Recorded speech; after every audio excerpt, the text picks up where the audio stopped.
Listen, I want you to picture something with me for a moment. It's November 1806. You're standing alone in what we now call Wyoming, the Rocky Mountains stretching out in every direction like frozen waves in a petrified ocean. The temperature is somewhere around 20 degrees below zero. You have no coat, no shoes, no weapons, no food, and about 200 Blackfoot warriors want you dead. This isn't a hypothetical.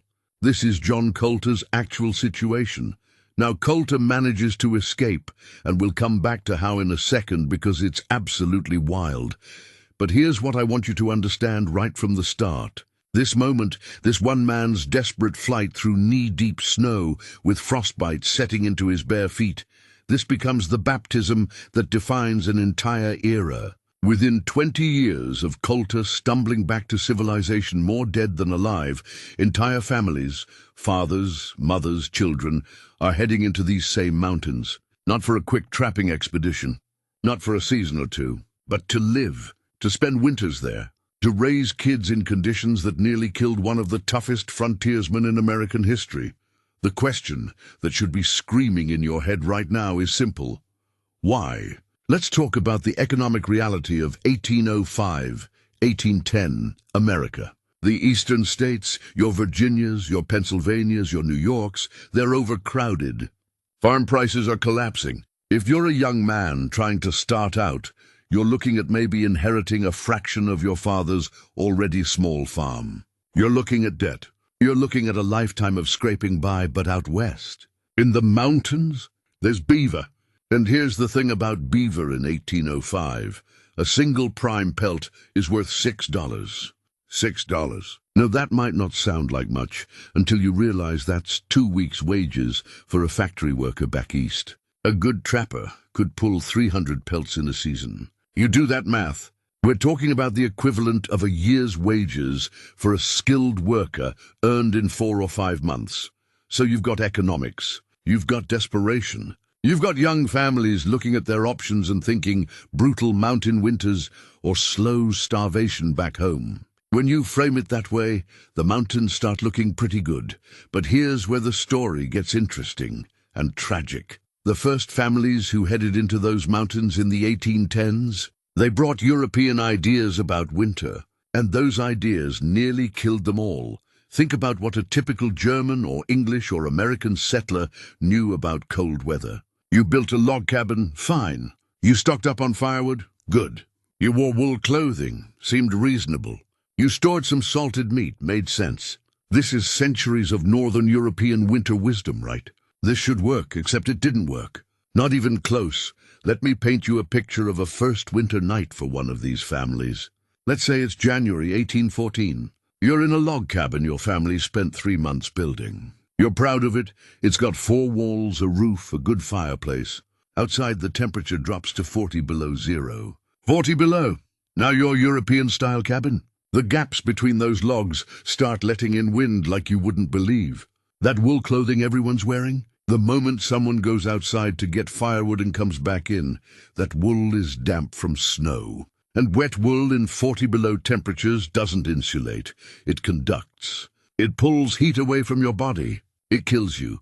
Your family wakes up in the morning, if you make it to morning, and there's frost on the blankets. Inside the cabin, despite a fire burning all night, the children are hypothermic. Fingers and toes are frostbitten. And you've got 4 more months of this. Some families didn't make it. We know this because when spring came, other trappers would find them. Frozen bodies huddled together, entire families dead in their cabins, still wrapped in those useless wool blankets. The mountains didn't care about European winter knowledge. The mountains had their own rules.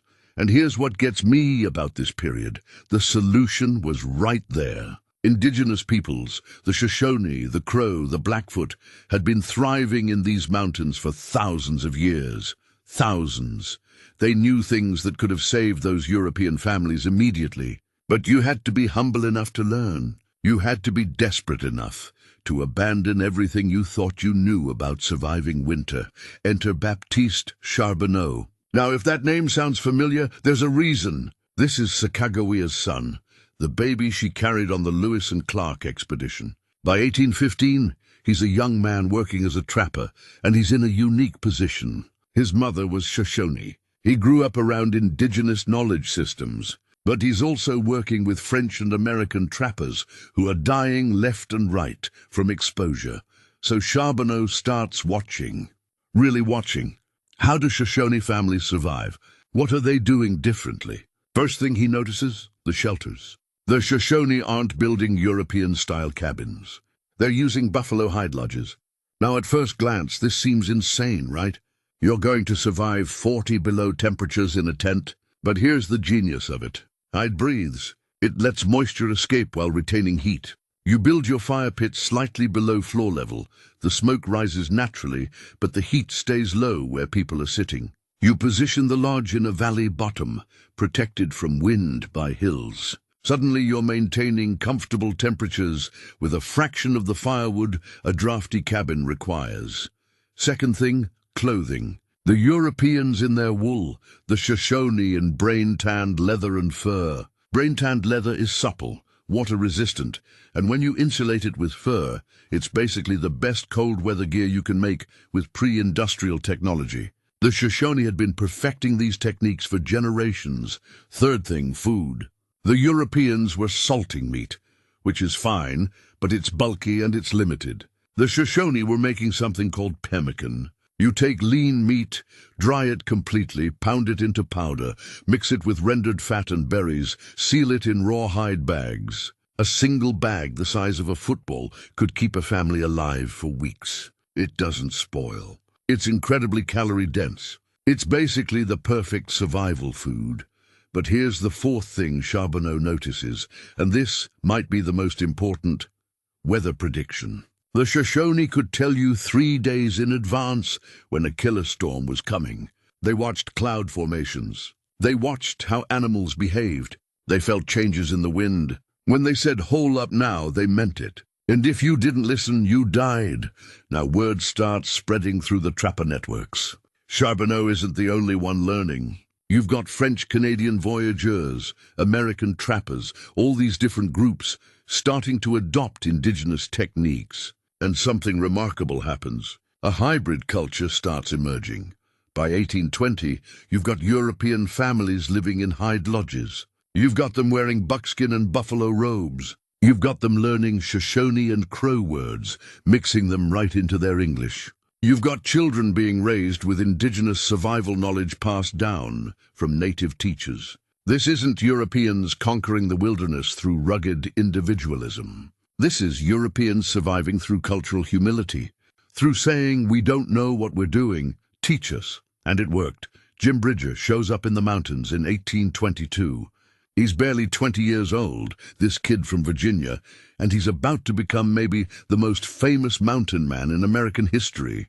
But in 1822, he's green, completely inexperienced. He faces his first full winter in the Rockies come spring. Bridger emerges having gained weight. His family is healthy, they're comfortable, and they've got stacks of beaver pelts worth a small fortune. Now think about what that means. 20 years earlier, John Coulter nearly died just passing through these mountains. Now families are thriving. They're raising healthy children. They're making money. They're building a complete civilization adapted to some of the coldest, most brutal conditions on the continent. This is the moment when the mountain family era truly begins. When survival stops being a desperate gamble and starts being a system, a teachable, repeatable system. But here's what I want you to understand about this transformation, because it's crucial for everything that comes later. This wasn't about individual toughness. This wasn't about being more manly or more brave than the next guy. The families who survived and thrived were the ones who learned, who adapted, who were willing to completely abandon their cultural assumptions and rebuild their knowledge from the ground up. The ones who clung to European methods, they died, or they fled back east with horror stories about the mountains being uninhabitable. Meanwhile, the families who embraced indigenous wisdom were living lives of freedom and prosperity that would have been impossible back in the settled states. And here's something else worth considering. These mountain families weren't just adopting techniques. They were creating something entirely new. A hybrid culture that was part European, part Native American, and entirely adapted to its specific environment. They were speaking new languages, French trading slang, mixed with English, mixed with Shoshone.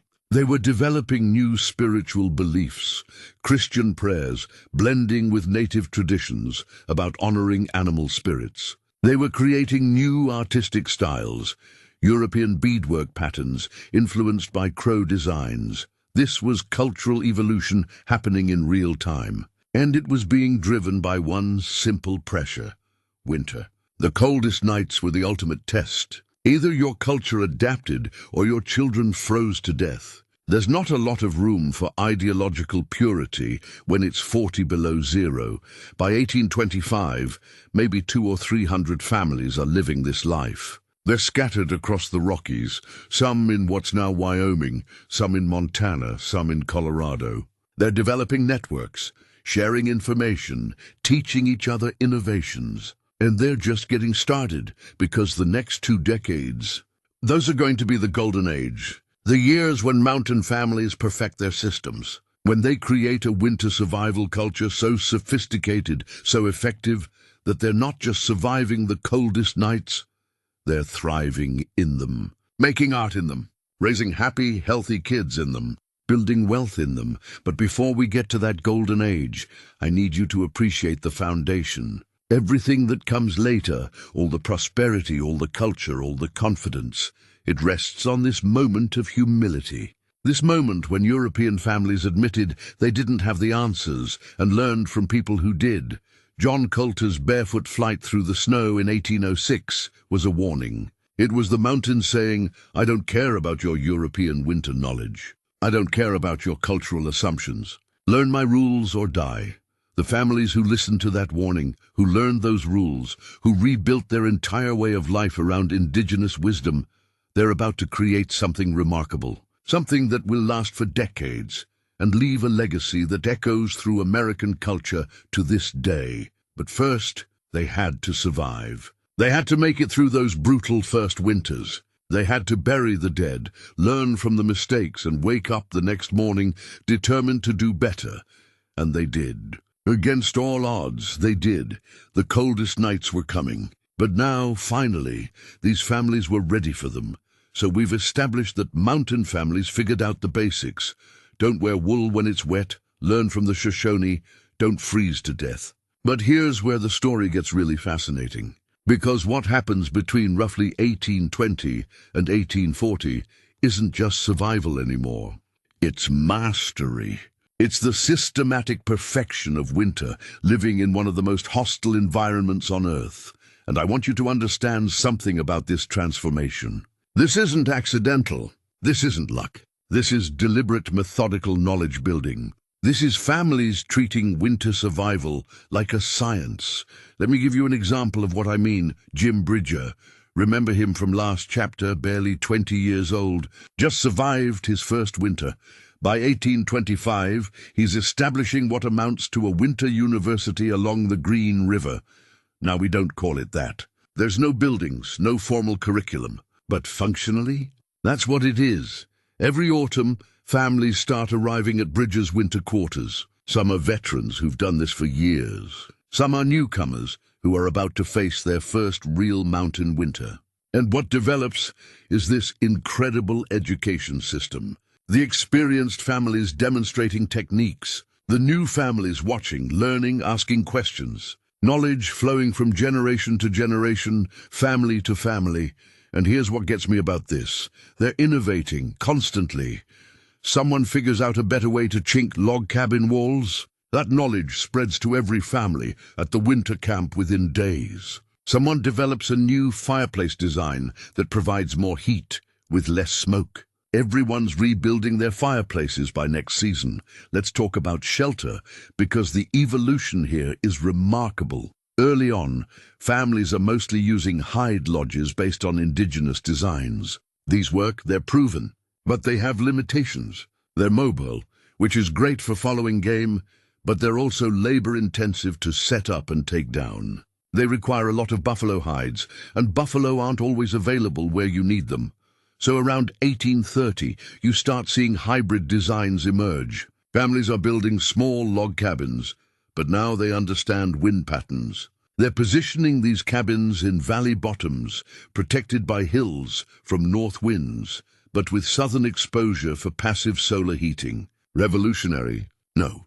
But remember, 10 years earlier, families were just randomly plopping cabins down wherever and wondering why they couldn't stay warm. The chinking technique evolves. Early cabins had gaps between logs stuffed with whatever was available: grass, mud, rags. These gaps leaked air like crazy. Then someone figures out that if you mix moss with clay in the right proportions, you get a natural insulation that's flexible enough not to crack when the logs expand and contract with temperature changes, but dense enough to actually block wind. By 1835, the best mountain cabins are maintaining comfortable interior temperatures. I'm talking 60, 65 degrees, even when it's 30 below zero outside. That's a 40-degree difference sustained with nothing but wood fires and intelligent design. That's engineering. And the fireplaces. Oh man, the fireplaces. Early designs were basically European-style fireplaces shrunk down to fit cabin scale. They worked poorly, smoked constantly, wasted heat. Then mountain families start experimenting with stone fireplace designs that have proper draft channels. They're angling the back walls to radiate heat into the room. They're sizing the opening correctly relative to the flue. These aren't master masons doing this. These are trappers and their wives, working by trial and error, building knowledge through experimentation. And within a generation, they've created fireplace designs that are legitimately more efficient than what you'd find in most Eastern homes of the period. But shelter is just the beginning. Let's talk about food, because this is where things get really sophisticated. Food preservation in the 1820s and 30s becomes both science and art. And critically, this is important, it's women's domain. The men are out running traplines, hunting, doing the visible frontier work that gets romanticized in paintings and movies. But the women are doing the work that actually keeps families alive. Meat preservation is the foundation. You can't just salt meat and call it done, not in these conditions. Salt preserves, sure, but salted meat is heavy, bulky, and if it gets wet, it spoils anyway. So mountain families, and really we're talking about the women, both Native American wives and European settlers, they develop increasingly sophisticated smoking techniques. You need the right wood, not just any wood. Green wood smokes too much and makes the meat taste like ash. Dry hardwood burns too hot and cooks the meat instead of smoking it. You need partially seasoned hardwood, oak, hickory, apple if you can get it. You need consistent low heat for days, not hours, days, and the women figure out the temperature ranges through experience. Too hot, above about 80, 90 degrees, and you're cooking, not smoking. The meat won't last. Too cool, below about 60, and you're not killing bacteria effectively. It'll spoil. So you're maintaining this narrow temperature window for 48, 72 hours. In winter, with wood fires. Without thermometers, the women who master this, they're preserving meat that lasts 6 months or more. That's the difference between a family surviving winter and a family starving in February when the fresh game runs out. But here's where it gets even more interesting. Pemmican. We mentioned this last chapter, but now families are really perfecting it. And pemmican is genuinely one of the most impressive food technologies ever developed. Here's the process. You take lean meat, usually elk, deer, or buffalo. You slice it thin and dry it completely. Not just mostly dry, completely. No moisture can remain, or it'll spoil the entire batch. Once it's dried, you pound it into powder. This is hard physical work. You're literally pulverizing dried meat until it's almost like flour. Then you render fat. You're taking animal fat and heating it slowly until the water evaporates and you're left with pure rendered tallow. You mix the powdered meat with this hot fat, usually about equal parts by weight. Then you add dried berries, choke cherries, service berries, whatever's available. The berries provide vitamin C to prevent scurvy. You seal this mixture in rawhide bags while it's still warm.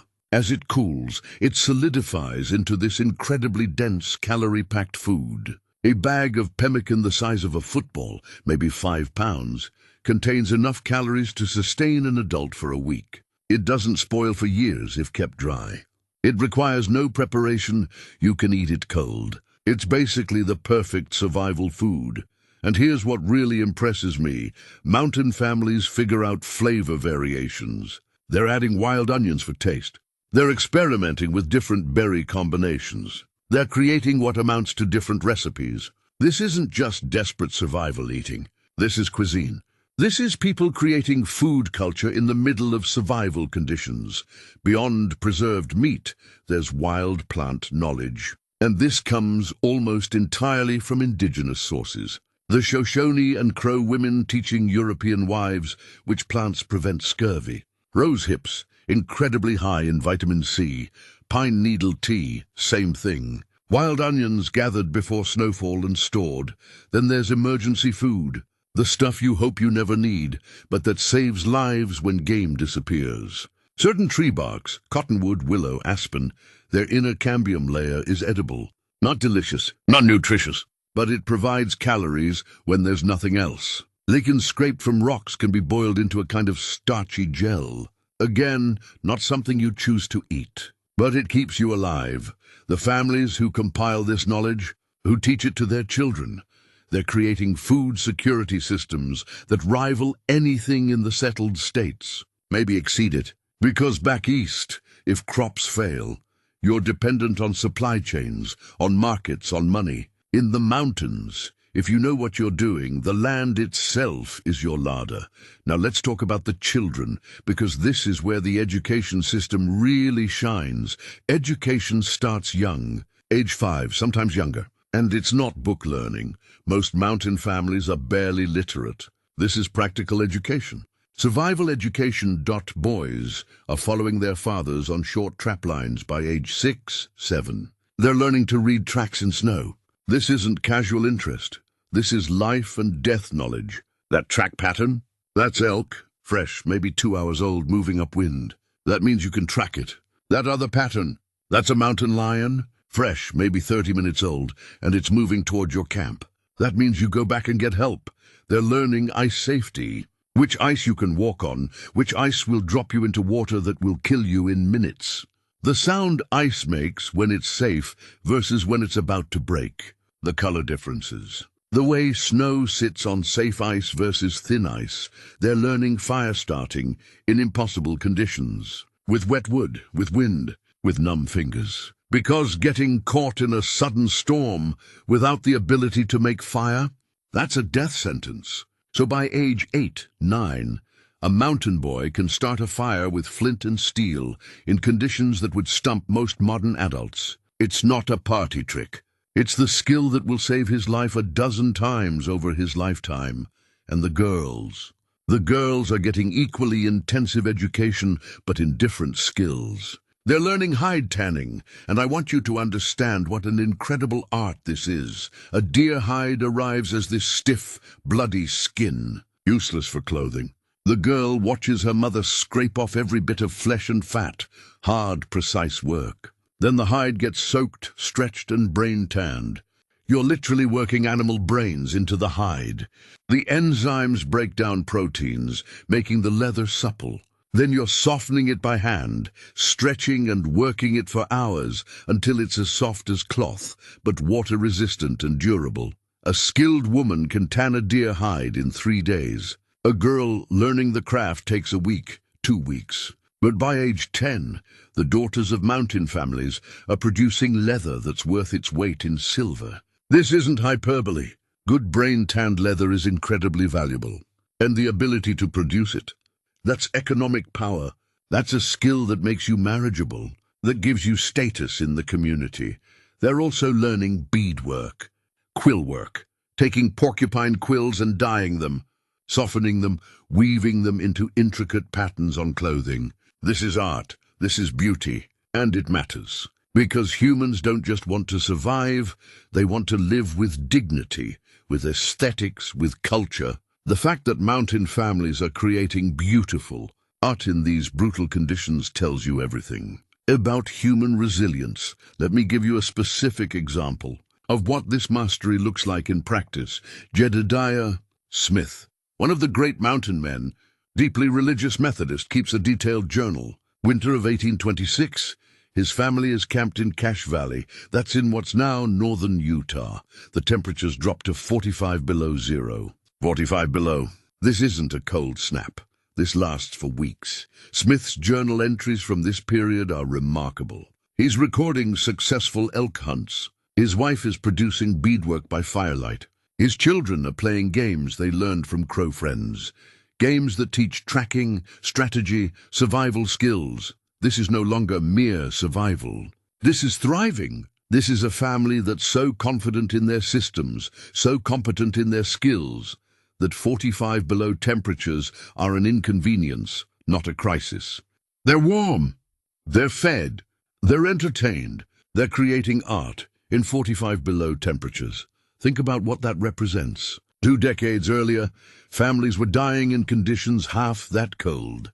No, they're not just surviving, but living fully. That's what systematic knowledge building gets you. The summer rendezvous of 1832 at Pierre's Hole becomes this incredible showcase of accumulated knowledge. 300 families gather. Now, typically, the rendezvous is a summer event. Trade fairs, get supplies, socialize. But in 1832, many families stay through early winter specifically to share innovations.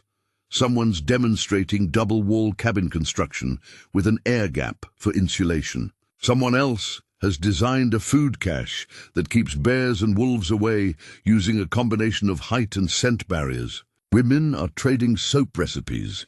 You make soap from animal fat and wood ashes, and having soap matters. You can't bathe in winter, that's suicide. But you can spot clean with a damp cloth and soap. And that prevents skin infections, keeps morale up. Kids from different families are forming friendships that will last decades. Many of these rendezvous friendships lead to marriages between families, and these marriages are strategic. You're blending survival knowledge from different regions, different indigenous influences, different experimental approaches. And here's something that doesn't get talked about enough. The social bonds formed at these gatherings create a safety net. If your family has a disaster during winter, father breaks a leg, mother gets sick, cabin burns down, you have 20 families who know you, who will help. You have an entire community invested in your survival. By 1840, mountain families have created something unprecedented in American history. A complete civilization adapted to extreme cold. They've solved the shelter problem. They've solved the food problem. They've built education systems that transfer knowledge effectively to the next generation. They've created social structures that provide mutual support. They've even created culture, art, music, stories, traditions unique to their environment. Winter no longer holds terror for these families. They've conquered it. Not through brute force, not through technology, but through knowledge. Through systematic observation, experimentation, and cultural learning. And here's what I want you to understand as we close this chapter. This mastery wasn't achieved by rugged individualists working alone. This was achieved by communities, by families sharing knowledge, by men and women specializing in complementary skills, by indigenous peoples generously teaching survival techniques to newcomers, by children being raised in a culture where competence was expected and education was continuous. The mountain families of 1840 are winter warriors in the truest sense. Not because they're tough, though they are. Not because they're brave, though they are. But because they've mastered their environment through intelligence, cooperation, and cultural adaptation. They've learned the mountain's rules. They've internalized them. They've built their entire lives around them. And they're about to enter their golden age. The years when all this accumulated knowledge will pay off in prosperity, cultural flowering, and a way of life that will be remembered as one of the most remarkable adaptations in frontier history. But that golden age, it's more fragile than anyone realizes. Because while these families are perfecting their mountain survival systems, forces far beyond these frozen peaks are already gathering. Economic forces, political forces, The forces of industrial civilization. The coldest nights are conquered. But a different kind of cold is coming. The cold of change. The cold of civilization encroaching. The cold of a way of life that's about to collide with a world that won't understand it and won't let it continue. But we're not there yet. For now, in 1840, mountain families stand at their peak. Masters of winter, lords of the frozen wilderness. And they're about to experience their greatest triumph. Okay, let's talk about money. Because here's what's happening. Between 1840 and 1850, mountain families aren't just surviving anymore. They're not just thriving. They're getting rich. A single prime winter beaver pelt in 1845 is bringing $8. $8. Now, I threw out the comparison to factory wages earlier, but let me be more specific. A skilled machinist in a New York factory in 1845 is making about $4 a week. $4 for 6 days of 12-hour shifts in dangerous, dirty conditions. A mountain family with 2 decent trap lines running. They're pulling maybe 300 pelts in a winter season. You do that math.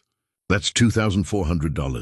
In 1845 money. For comparison, you could buy a really nice house in St. Louis for $800. A family could live comfortably on $300 a year. These families are making 8 times that in 4 or 5 months of work. Now here's what gets me about this. They're not just wealthy by frontier standards. They're wealthier than most town merchants. They're wealthier than doctors and lawyers in settled communities. And they're doing it while living in the wilderness, while maintaining this incredible winter survival culture, while raising healthy kids in conditions that would kill unprepared people within days. This is the golden age. This is the peak. And I want you to understand what that peak looks like, because it's not what you're probably imagining. The annual rendezvous. Let's go to the one in 1847 because it's maybe the cultural high point of the entire era. This isn't some rough frontier gathering. This is a massive economic and cultural event. 400 families showing up. Traders coming from St. Louis with goods from literally around the world. You've got French silk ribbons, British wool blankets, the good ones, not the cheap stuff. Spanish silver ornaments, Chinese tea. These mountain families are plugged into global trade networks. They're bringing furs that will end up in London, Paris, Moscow. And they're buying luxury goods that signal their prosperity. I want you to picture a Native American wife at the 1847 rendezvous wearing a dress decorated with French silk ribbons, silver brooches and intricate quill work she made herself. That's not poverty. That's not desperate survival. That's wealth and culture combined. That's someone who's mastered her environment and profited from it. The winter camps during this period, places like Brown's Hole, the Green River Valleys, Jackson Hole, they're seasonal towns, not permanent settlements, but communities of 10 to 20 families who return to the same areas year after year. And these communities have structure. They have social hierarchies. They have mutual support systems that are honestly more effective than a lot of formal government programs. Someone's hunter breaks a leg in January, the community provides. Other men bring meat to that family. Other women help with the extra work. This isn't charity, it's insurance. Because next year it might be your family that needs help. The social bonds here aren't just nice to have. They're survival infrastructure, and the elders. In mountain family culture, elderly mountain men become revered teachers. Their winter wisdom is considered as valuable as gold, sometimes more valuable. Young couples planning to establish their own winter quarters, they're seeking advice from the elders. Where to position the cabin, how to read that particular valley's weather patterns, which areas have reliable game. This knowledge transfer is systematic and respected. But let's talk about what's happening inside those winter cabins during the long, dark months. Because this is where the culture really shines. The nights are long. We're talking about 16, 17 hours of darkness. You can't work trap lines in the dark. You can't hunt effectively. So what do families do? They create. They make art. The women are doing quill work and beadwork that's legitimately stunning. I'm not romanticizing this. If you see museum examples of mountain family beadwork from this period, it's sophisticated art, intricate geometric patterns. natural dyes creating vibrant colors, porcupine quills softened and woven into designs that take hundreds of hours. And this art serves multiple purposes. It's beautiful. Humans need beauty, even in harsh conditions. It's valuable. Decorated clothing and bags can be traded. It's educational. Girls are learning these techniques, developing patience and precision. And it's cultural. Many of these designs blend European and Native American aesthetic traditions into something unique. The men are carving. They're making tools, sure, but they're making them beautiful. A knife handle carved with intricate patterns. A powder horn with scenes etched into it. These aren't just functional items. They're personal statements, art objects, things that will be passed down to children and grandchildren. And then there's music. This is something that doesn't get enough attention. Mountain families are singing. They're playing fiddles, harmonicas, whatever instruments they can carry. And the music they're creating is this incredible fusion. European folk melodies mixed with Native American rhythms. French voyageur songs blending with American hymns. The songs serve social functions too. They're entertainment, something to break the monotony of long winter nights. They're education. Many songs teach survival skills or historical events. They're cultural preservation. Songs carry stories from the old countries, from indigenous traditions, from the mountain experience itself. Storytelling reaches epic levels. The aging mountain men, guys who trapped in the 1820s who remember the early days, they're oral historians. And on long winter nights, they're recounting adventures to children who sit by the fire absolutely mesmerized. These stories do multiple things simultaneously. They're entertainment, and some of these guys are genuinely talented storytellers. Their education, embedded in the adventures, are lessons about weather, animals, survival decisions. Their moral instruction, stories about what happened to the trapper who ignored warnings, who got greedy, who abandoned his partners. And their cultural transmission. These stories are how history gets passed down in a barely literate society. Now, the winter of 1844 to 1845 tests all of this. Tests it hard. Record cold hits the Rockies. And I don't mean a cold snap. Temperatures stay below zero for 70 consecutive days. 70 days. Game animals are struggling to survive themselves. They're burned through their fat reserves. They're weak, desperate, and scarce. Some mountain families face genuine starvation. The pemmican stores are running low. Fresh meat is almost impossible to find. This is the kind of winter that would have wiped out entire groups in the early days. But here's what's remarkable. When spring finally comes and families start emerging, the casualties are low. Surprisingly low. A few deaths, mostly elderly, a couple of unlucky accidents. But entire families are intact. Children are alive and relatively healthy. Why? Because the systems work. The pemmican stores, carefully managed, stretch further than expected. The emergency food knowledge, bark cambium, lichens, stored wild plants, keeps people alive when meat runs out. The community sharing means no single family faces starvation alone. And the psychological resilience, the cultural practices, the stories, the music, the art, these keep morale high enough that families don't make desperate decisions. This winter becomes legendary.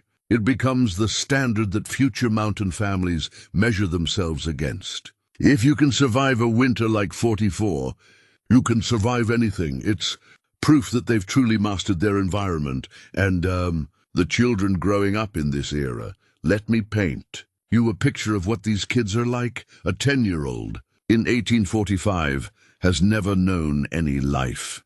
Except the mountains. Winter isn't scary to them. It's normal. They navigate blizzards with confidence that would astonish their grandparents. They're predicting weather by watching raven behavior, by feeling subtle wind shifts. They know exactly how much firewood their family burns per day and can gather it efficiently even in deep snow. These kids are speaking multiple languages fluently. English, yes, but also French trading slang, which is its own language really, a pidgin that developed specifically for the fur trade. And often Shoshone or Crow. They're moving fluidly between cultural contexts, equally comfortable in a hide lodge or a log cabin, equally happy eating pemmican or fresh venison. They represent something unprecedented in American history, a generation raised in a fully developed hybrid culture.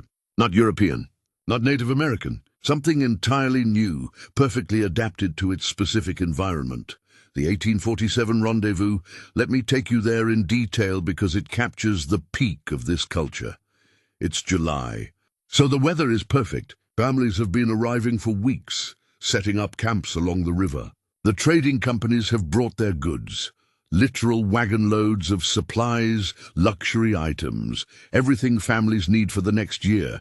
The trading happens first. Families are bringing their winter take of beaver pelts. The trading is sophisticated.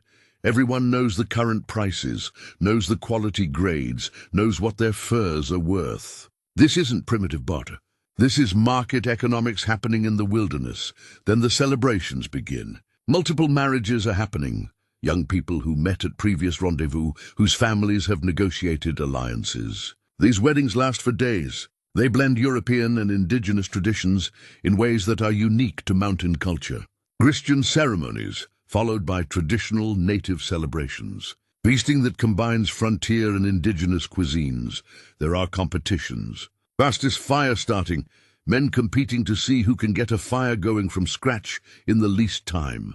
Shooting contests, but not just target shooting. Shooting in snow, in wind, at moving targets. These are survival skills being celebrated as sport. Hide tanning competitions, where women demonstrate their skills. The winner gets recognition and status. Her daughters become sought after for marriage. The elders hold councils. They're sharing innovations from the past year. Someone figured out a better way to waterproof leather. Someone discovered a new edible plant. Someone refined a technique for predicting storms. This knowledge spreads to every family present. The children are running wild, but productively wild. They're playing games that teach tracking, playing hide-and-seek that develops navigation skills. They're forming friendships across families that will last their entire lives. Some of these childhood friendships will become the basis for future marriages, for trading partnerships, for mutual support networks. French-Canadian voyageurs are bringing luxury goods, silk, fine tools, musical instruments. Native American allies are bringing horses, dried buffalo meat, traditional medicines. American trading companies are bringing the industrial goods, steel traps, gunpowder-lead manufactured cloth. This is not isolation. This is a sophisticated economic network operating in extreme geographical conditions. These families are globally connected while living in the middle of the Rocky Mountains. Religious life during this period is fascinating. You've got Catholic mountain men who haven't seen a priest in a year, 2 years. When circuit-riding priests brave the journey to bring sacraments, it's a huge event. Baptisms, marriages, confessions, all the formal religious observance compressed into a few days. Protestant families are conducting their own services. They're reading Bibles by firelight, and these Bibles are treasured possessions, often the only book a family owns. The reading is communal. Everyone participates in the prayers, the hymns.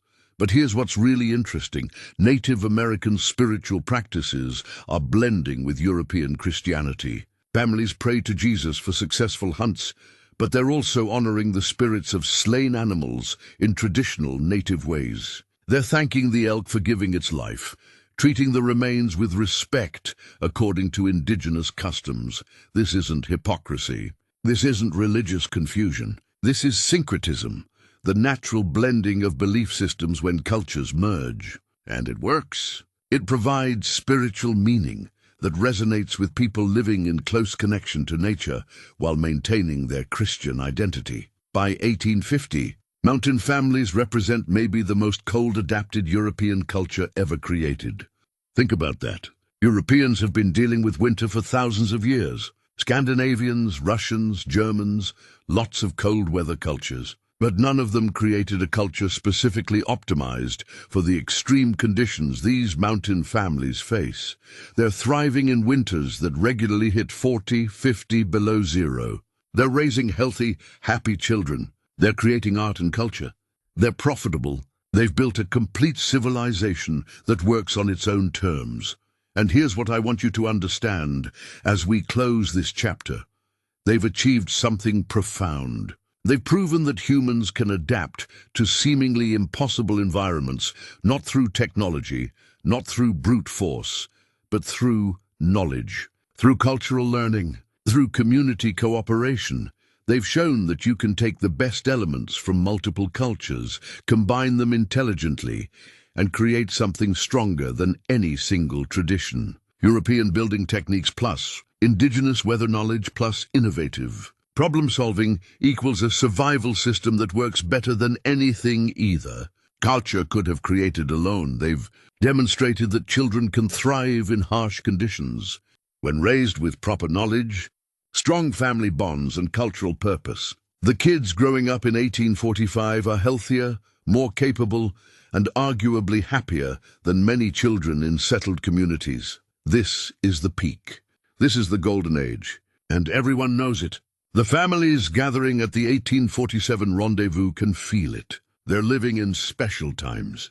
They've created something remarkable. They're free, prosperous, and culturally rich. But here's the thing about peaks, about golden ages. They don't last. They can't last. Because while these families are perfecting their winter survival systems, while they're celebrating their mastery, while they're raising that confident generation of children, forces are gathering. In London, in Paris, fashion is changing. The beaver felt hat is going out of style. Silk hats are becoming fashionable. This seems trivial. Who cares what wealthy Europeans wear on their heads? The mountain families should care, because that fashion trend is about to destroy their entire economy. That distant style change is going to collapse the fur trade. And when the economic foundation crumbles, everything built on it starts to fall. The railroads are being planned. Engineers are surveying routes. The isolation that protected mountain family culture is about to end. And there's something else coming. Something the families can feel, but can't quite name yet. Change, the modern world. Civilization encroaching. The end of the frontier. But we're not there yet. In 1850, at the absolute peak, mountain families stand as masters of winter. They've conquered the coldest nights. They've built a culture worth celebrating. They just don't know that their golden age is already ending. The year is 1850. Mountain families are at their peak, wealthy, confident, culturally sophisticated. And in London, a wealthy gentleman decides that beaver felt hats look old-fashioned. He buys a silk top hat instead. That decision, that one fashion choice multiplied across thousands of European elites, is about to destroy an entire way of life. Here's how it happens. 1851. Beaver pelt prices drop from $8 to $2. Just like that, in one trading season, mountain families show up to the rendezvous expecting the usual prices, and the traders are offering 1/4 of what they got last year. Now think about the economics here. A family's winter work, months of brutal labor on the trap lines, the freezing pre-dawn mornings, the dangerous river crossings, all of it. That work was worth $2,400 last year. This year, $600. $600 is still money. It's still more than a lot of people make. But here's the problem.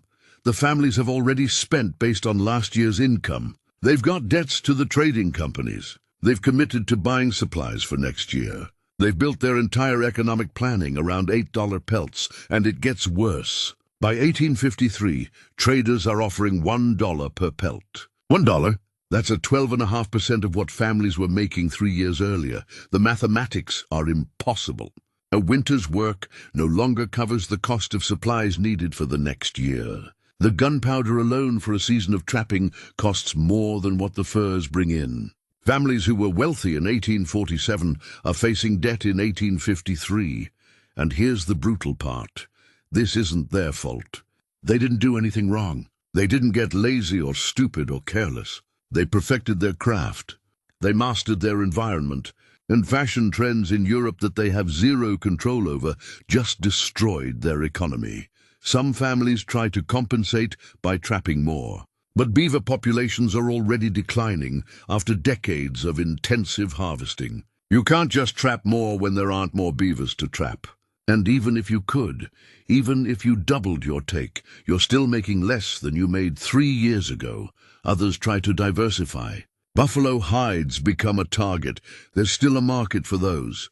Some families hire out as guides for military expeditions. Others start providing meat to the emerging settlements. But none of it matches the old beaver trade profits. Nothing else brings in that kind of money for that amount of work.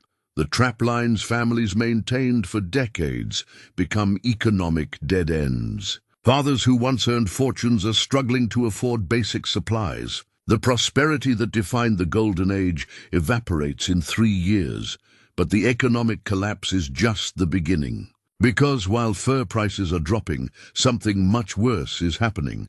The California Gold Rush, 1849, tens of thousands of people start flooding west. Most of them have no idea what they're doing. They're desperate fortune seekers with minimal supplies, no wilderness experience, and terrible timing. They're heading into the mountains in late summer and early fall, thinking they'll just pass through quickly. The winter of 1849 to 1850 becomes a catastrophe. These miners get caught by early snows. They're in high passes with no shelter. They have no winter survival knowledge. They're not equipped, not prepared, not trained. And they start dying. By the hundreds, mountain families try to help. They really do. When they encounter stranded groups, they share food, share knowledge, try to teach emergency survival skills. But the scale is overwhelming. There are hundreds of desperate people scattered across thousands of square miles. The mountain families can't save them all. Can't even save most of them.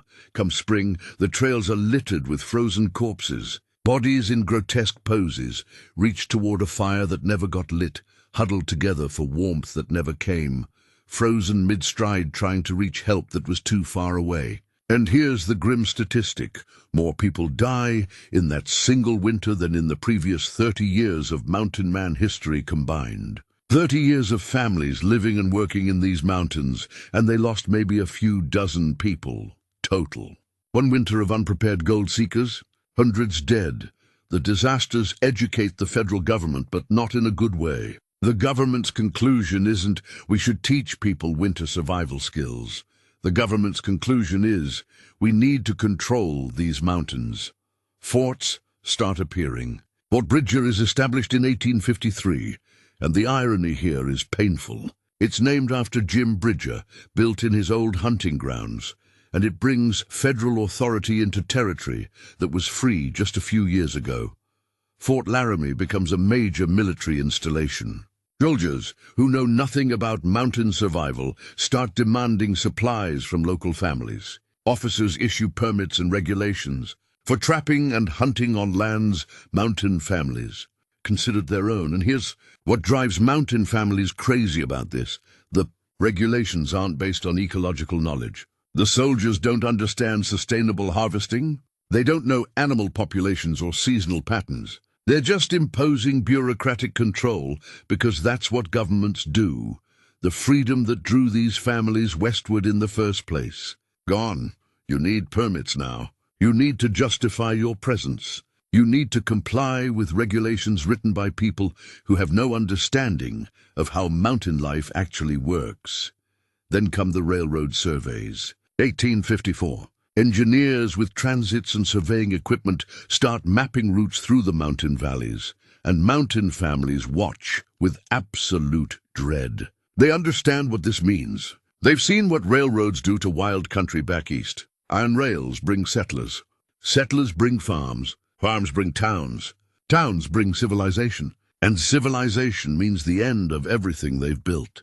The Union Pacific Survey team pushes through in 1855. And here's the bitter irony that must have felt like a knife in the gut. Their chief guide is Jim Bridger himself. Bridger is in his 60s now.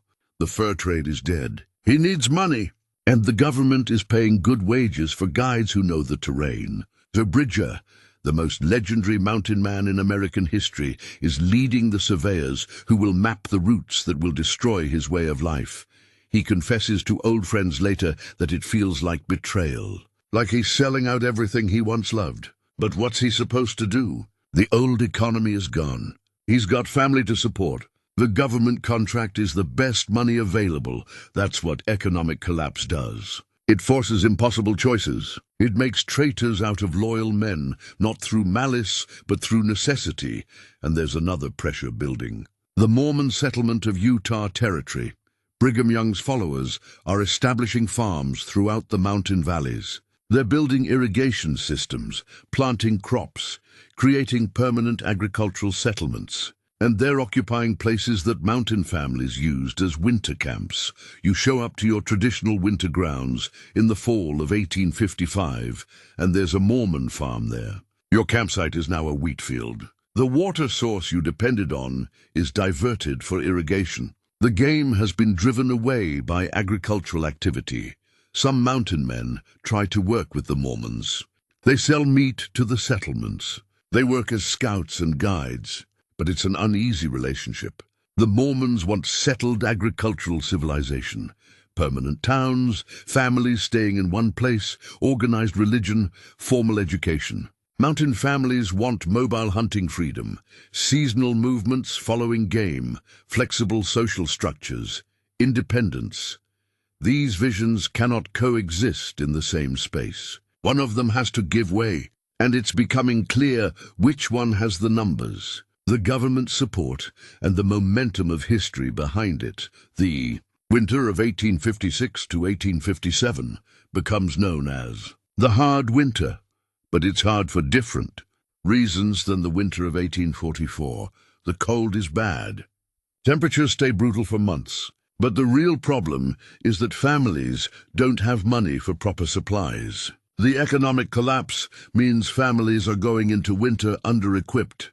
They don't have enough gunpowder for a full season of hunting. They don't have spare traps to replace broken ones. They don't have the trade goods they normally use with native allies to supplement their food supplies.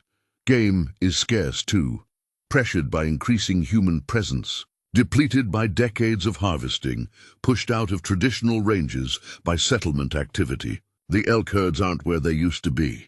The deer populations are down. Even the reliable animals are becoming unreliable. Emergency food knowledge keeps most families alive. The bark, cambium, the lichens, the stored wild plants, all that indigenous wisdom they learned decades ago, saves lives once again. But several families lose children, not to the cold directly, to malnutrition, to weakened immune systems that can't fight off illness, to the slow starvation that happens when you're getting enough calories to live, but not enough to truly thrive. Come spring, some families are done. They pack up, head to settlements, try to figure out how to make a living in towns. These aren't failures. These are practical people making rational decisions. The math doesn't work anymore. The economy won't support this lifestyle. Why keep suffering when there are alternatives? But here's what's heartbreaking.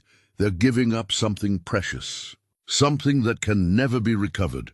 The way of life they've perfected, the culture they've created, the freedom they've known. Once they leave, it's gone. And they know it. But what else can they do? Internal family conflicts are tearing households apart. Children who came of age in the 1850s face choices their parents never did.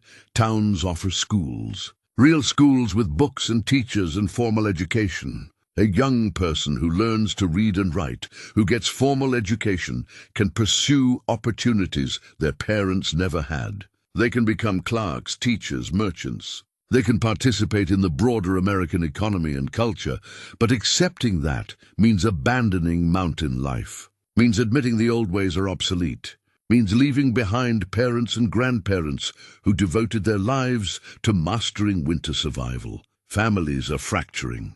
Some children choose settlement. Some choose tradition.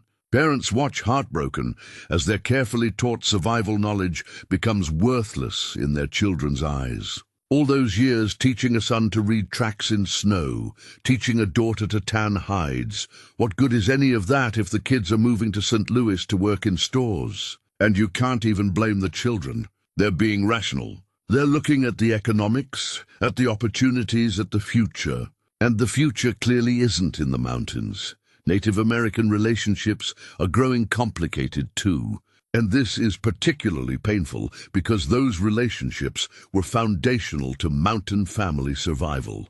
As game becomes scarce, competition increases. Some tribes start blaming mountain families for ecological damage, for the depleted beaver populations, for the pressured elk herds. And they're not entirely wrong. Decades of commercial harvesting has taken a toll, but native peoples are also facing their own catastrophes. Military campaigns are forcing tribes onto reservations. Treaty violations are dispossessing them of traditional lands.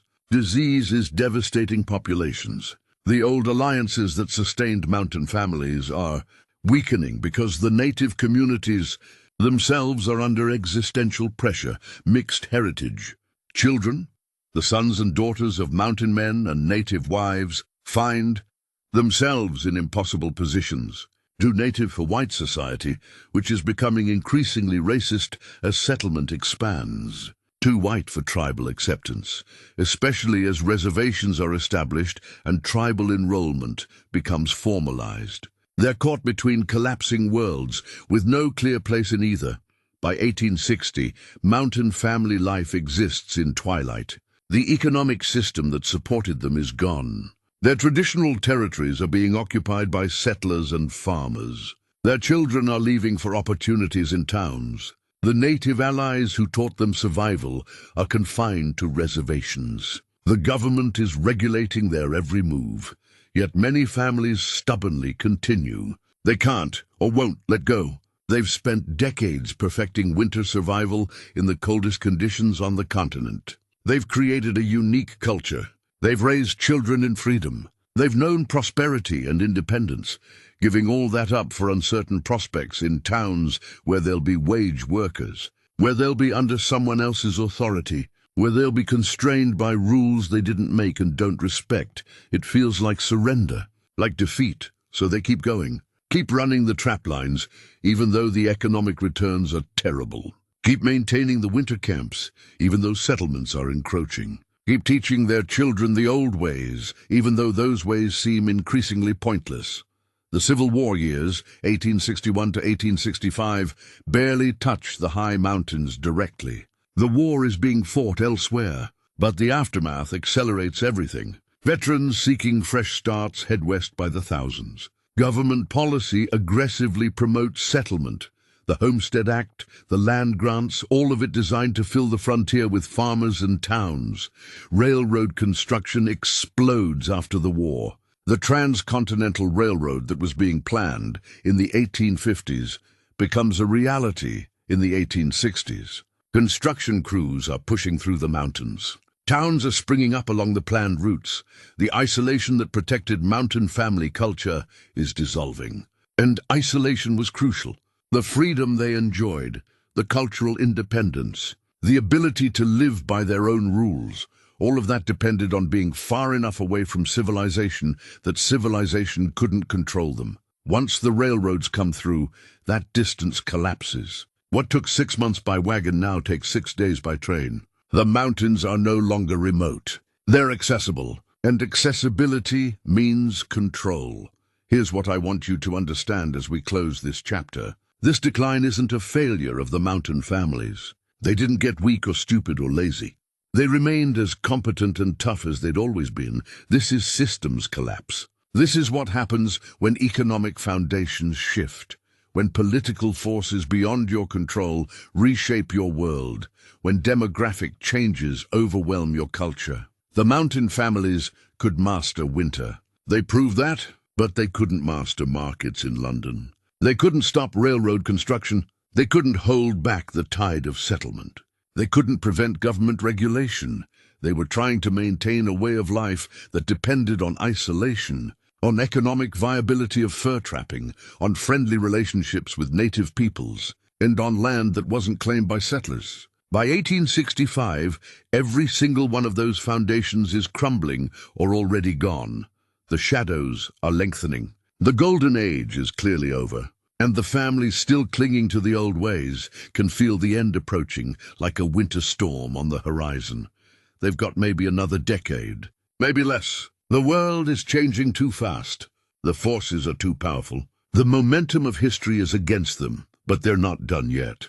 There's still a twilight period ahead, a time when aging mountain men will try to preserve what they can, when their skills will prove valuable one more time, when their culture will make its final stand before fading into memory. That's where we're headed next.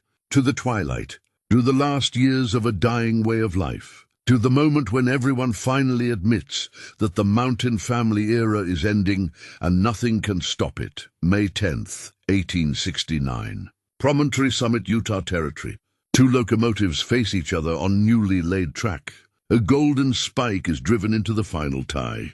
The transcontinental railroad is complete, and with that spike, the last remnant of mountain isolation dies. Listen to what this means in practical terms. Before the railroad, getting from New York to the Rocky Mountains took 6 months. 6 months of wagon travel through dangerous territory, across rivers, over mountains, through weather that could kill you. It was expensive, difficult, and dangerous enough that most people simply didn't attempt it.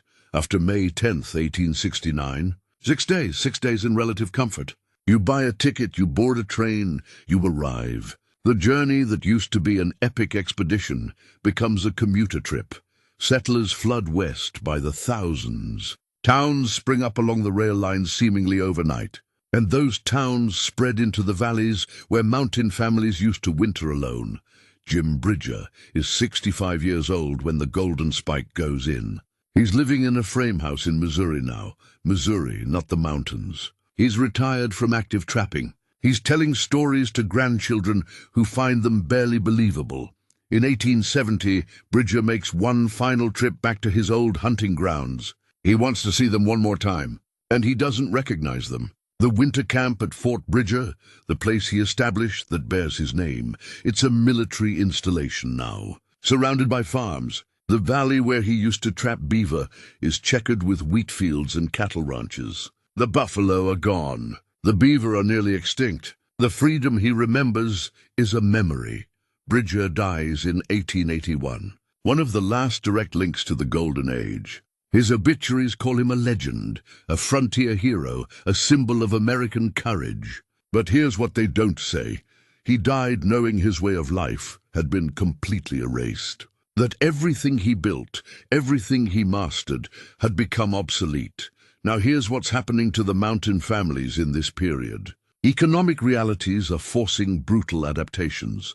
Some aging mountain men find work as guides for wealthy eastern hunters. Rich guys who want to experience authentic wilderness, who want to shoot an elk and feel like frontiersmen for a week. They're paying good money for the experience.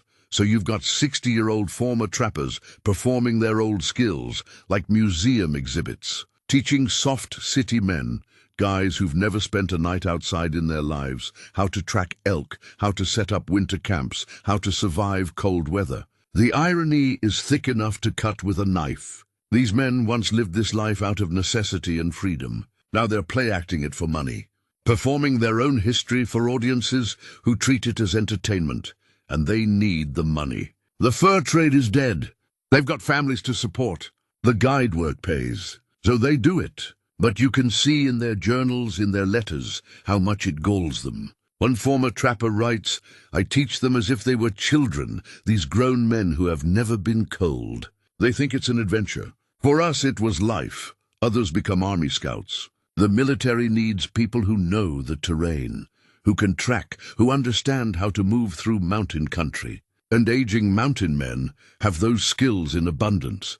But here's the bitter pill. They're often using those tracking skills to help round up Native Americans, the very peoples who taught them survival. The Shoshone allies who shared winter wisdom. The Crow friends who helped their families thrive. Now the army wants them found, tracked, moved to reservations. And the mountain men need the work. Some refuse these contracts. They draw a line. They won't betray the people who saved their families' lives decades ago. But others, practical, desperate, or morally compromised, take the money. It's ugly. It's complicated. And it's happening because the economic foundation that supported ethical choices has collapsed. A few families try to preserve the old ways by retreating deeper into the mountains. The Absaroka Range, the Wind River Mountains, the most remote corners of what will become Yellowstone country. These places harbor diehards who refuse to surrender. They maintain traditional winter camps. They trap the few remaining beaver. They raise their children in the old knowledge. They're trying to keep the culture alive through pure stubbornness and determination. But even here, change infiltrates like cold through poorly chinked walls. Game laws require licenses now. You need permits to trap. You need to follow seasons and bag limits set by distant bureaucrats who don't understand the ecology they're regulating. Land is being surveyed and claimed. National park boundaries are being drawn. The wilderness these families once roamed freely is being parceled, numbered, and controlled. You've spent 40 years knowing these mountains as home, as territory you move through freely, as land that belongs to everyone and no one. Now there are property lines, boundaries, signs that say no trespassing.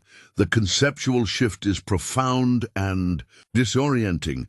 Women's experiences in this transition deserve special attention because they're particularly complex. Native American wives who bridged two cultures, who taught European mountain men survival, who raised mixed heritage children, who created the hybrid culture that made everything work. They're in impossible positions now. White society, which is becoming increasingly dominant and increasingly racist as settlement expands, often rejects them outright. Doesn't matter that they've lived in the mountains for decades, that they've raised American citizens, that they've contributed to frontier survival. They're seen as native, therefore inferior, therefore unwelcome, but their own tribes. Many are on reservations now. The old seasonal movement patterns are disrupted. Tribal enrollment is becoming formalized, and mixed heritage individuals often don't qualify.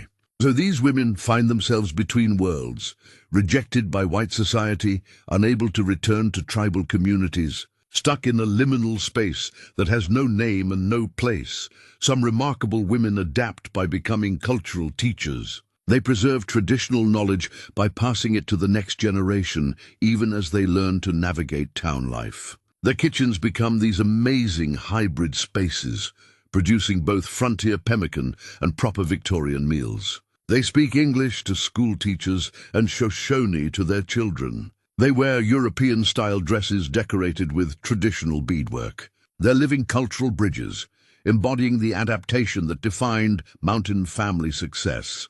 The winter of 1873 to 1874 brings one final test of the old skills. And it's almost poetic in its timing. Record snows bury the Rockies. Temperatures drop to 50 below zero in valleys where towns now exist. The new settlers, farmers, ranchers, townspeople who've moved in during the past few years, they're completely unprepared. They have no idea how to survive winter on this scale. Town supplies run out. The merchants ordered based on mild winters back east. Coal shipments don't arrive because the rail lines are snowed in. Houses collapse under snow loads because they're built wrong for mountain conditions. Livestock freeze by the thousands because ranchers don't know how to protect them. And the aging mountain men and their families? They become rescuers. They're digging trapped families out of collapsed houses. They're sharing food stores when merchant supplies run out. They're teaching emergency skills, how to maintain heat with limited fuel, how to prevent frostbite, how to preserve food without refrigeration, what wild plants you can eat when you're desperate. It's bitter-sweet vindication. Their knowledge proves valuable exactly as the world that created it vanishes. For one winter, the skills everyone dismissed as obsolete become essential. The old ways save lives. The mountain families are heroes, but come spring it's forgotten. The settlers rebuild, the merchants restock. Life goes back to normal, and the mountain families who saved them, they're still anachronisms, still relics, still people whose way of life has no place in the modern world. Education becomes a major battleground in this period, and this conflict is tearing families apart. The few children still being raised in traditional mountain families are seen as backward by town culture. Federal policy is pushing school attendance.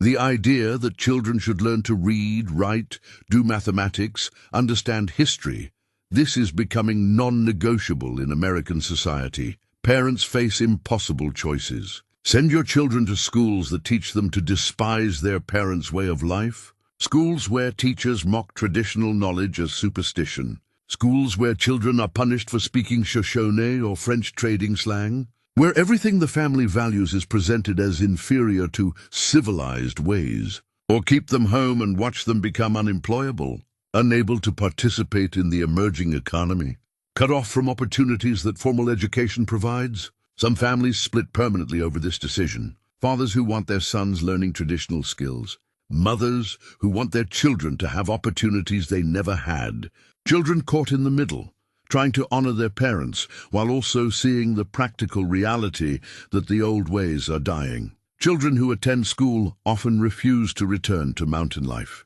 They've seen alternatives. They've learned that there are ways to make a living that don't involve freezing in winter camps. They've been educated into a worldview where traditional mountain survival is primitive, not admirable. The educational system doesn't just teach reading and arithmetic, it teaches cultural values.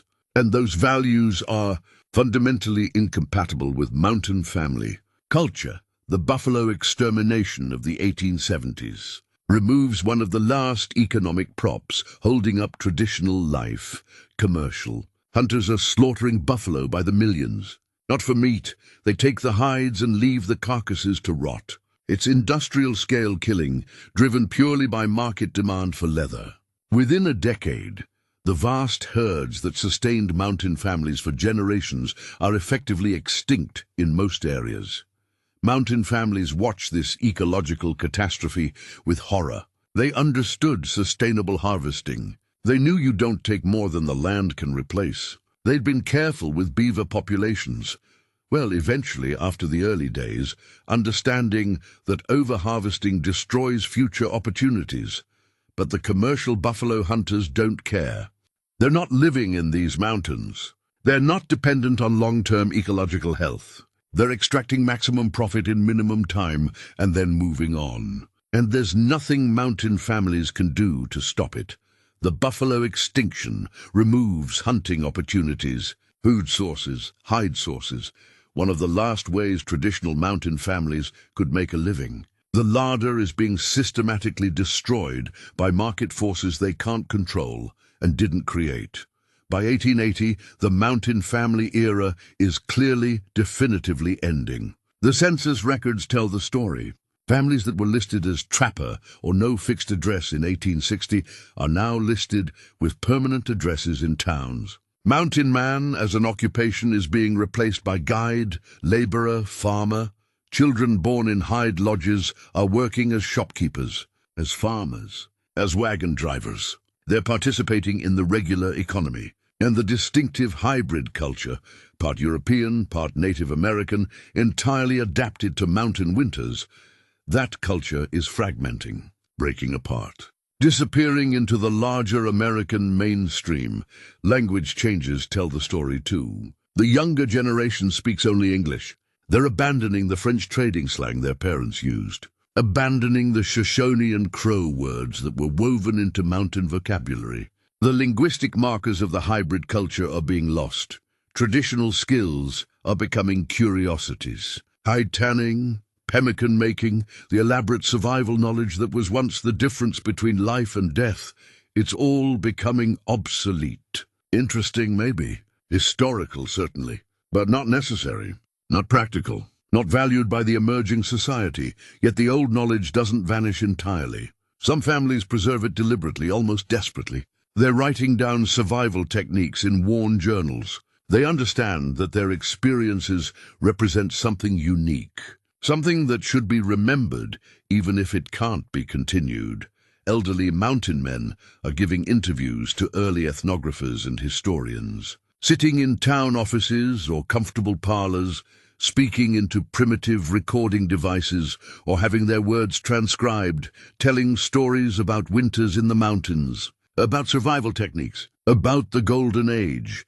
And you can hear in these interviews, if you read the transcripts, this mix of pride and sadness. Pride in what they accomplished, in what they survived, in what they created. But sadness that it's gone, that it's becoming stories instead of lived experience, that their grandchildren will never know what they knew. Women are teaching daughters and granddaughters traditional crafts, insisting these skills have value even in modern times. Maybe not economic value anymore. Maybe not survival value. But cultural value, identity value, connection to heritage value, the knowledge is going underground, maintained by a stubborn few who refuse to let their heritage disappear completely. It's not a public thriving culture anymore. It's private, familial, hidden in households scattered across the West, preserved in memories and journals and quiet teachings from grandmother to granddaughter. Here's what I want you to understand as we close this chapter. The Twilight period isn't just sad, it's complicated. These families aren't tragic victims. They're adaptive, intelligent people making rational decisions in changing circumstances. Some choose integration. They move to towns, learn new trades, participate in modern society. That's not surrender. That's survival through adaptation, which is what they'd always done. Some choose resistance. They retreat deeper into the mountains, maintain the old ways as long as possible. That's not foolishness.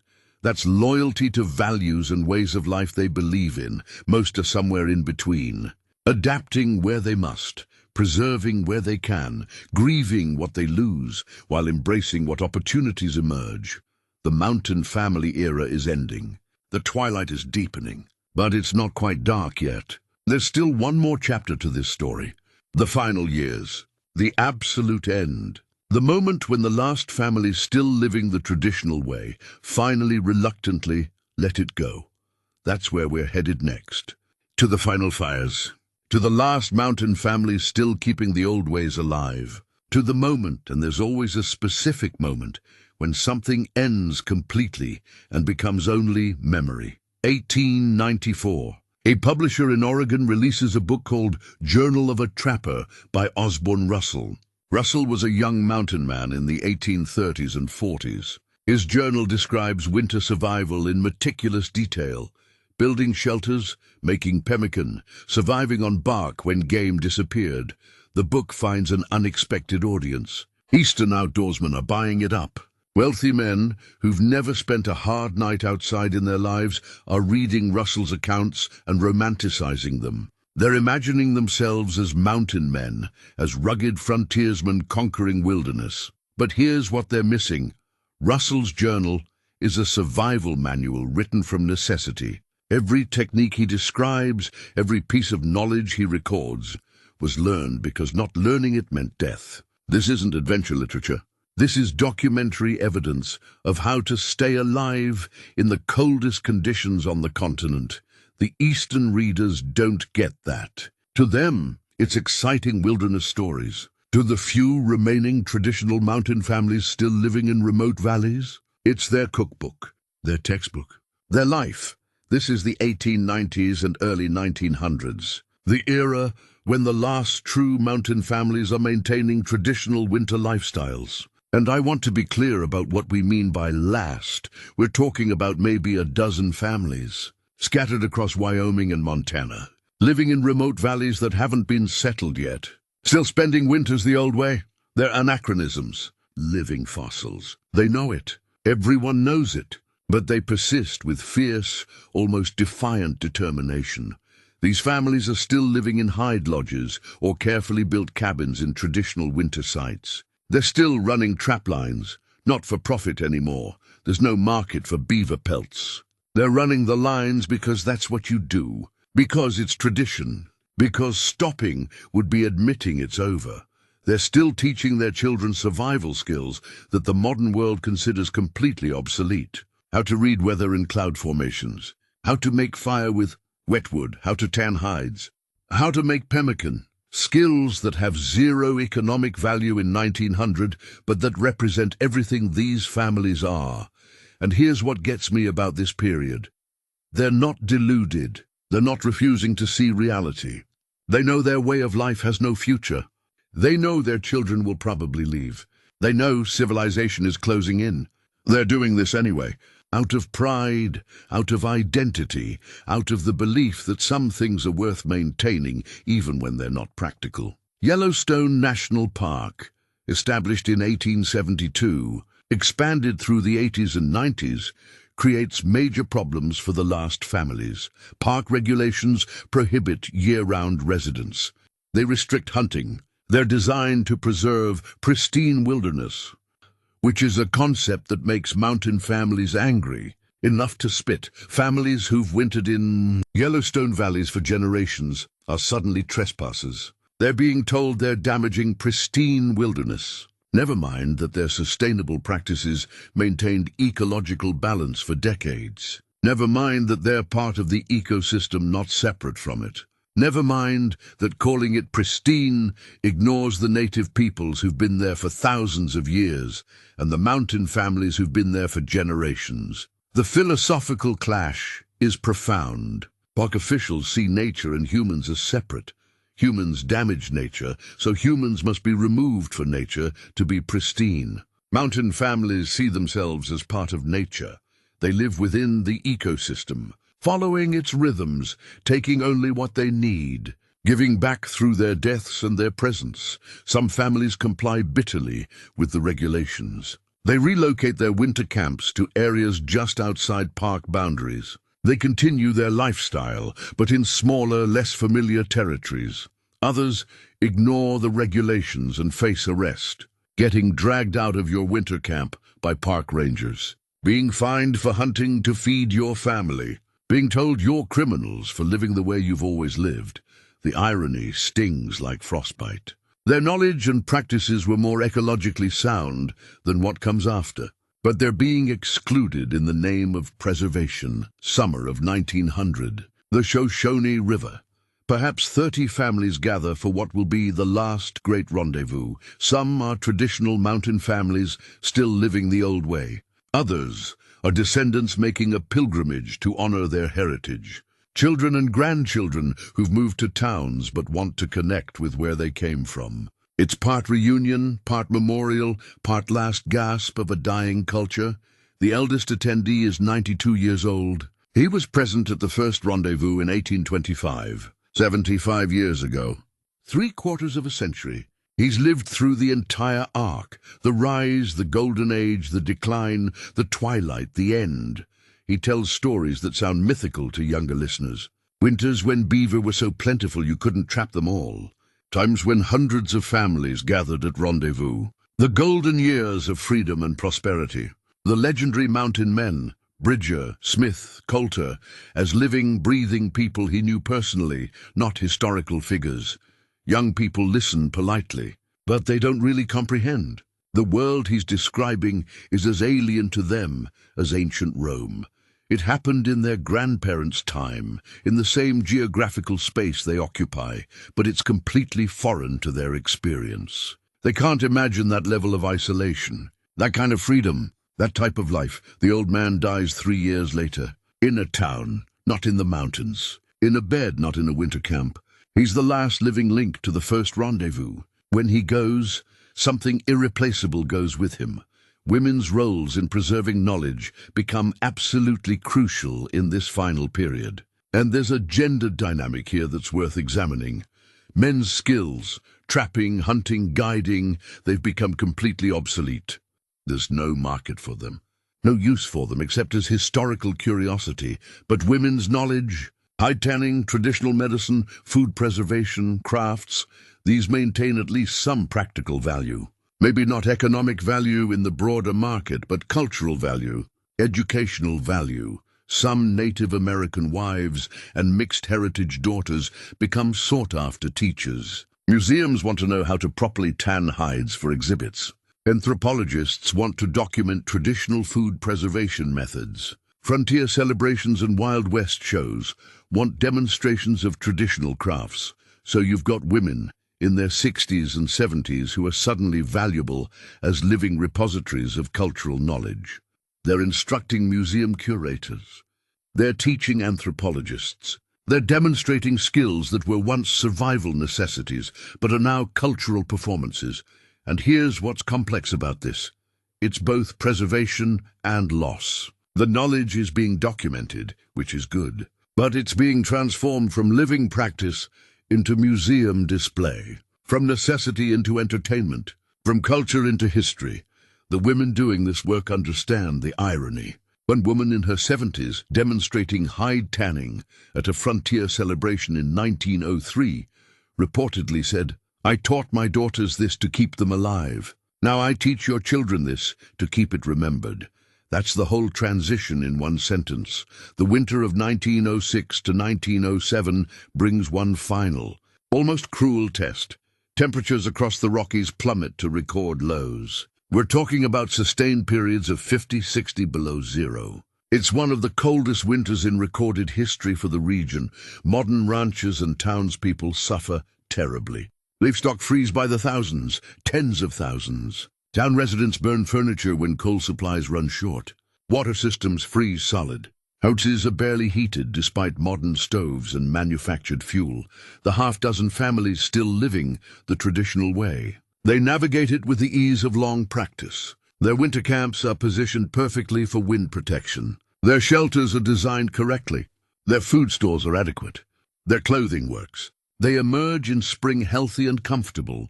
Their survival techniques, refined over a century of brutal experience, prove superior to modern approaches even in the early 20th century. The old ways still work better actually, than what's replaced them, but nobody notices. The modern world is too busy rebuilding to recognize that ancient knowledge still functions. And even if people noticed, what would it change? The economy that supported traditional life is gone.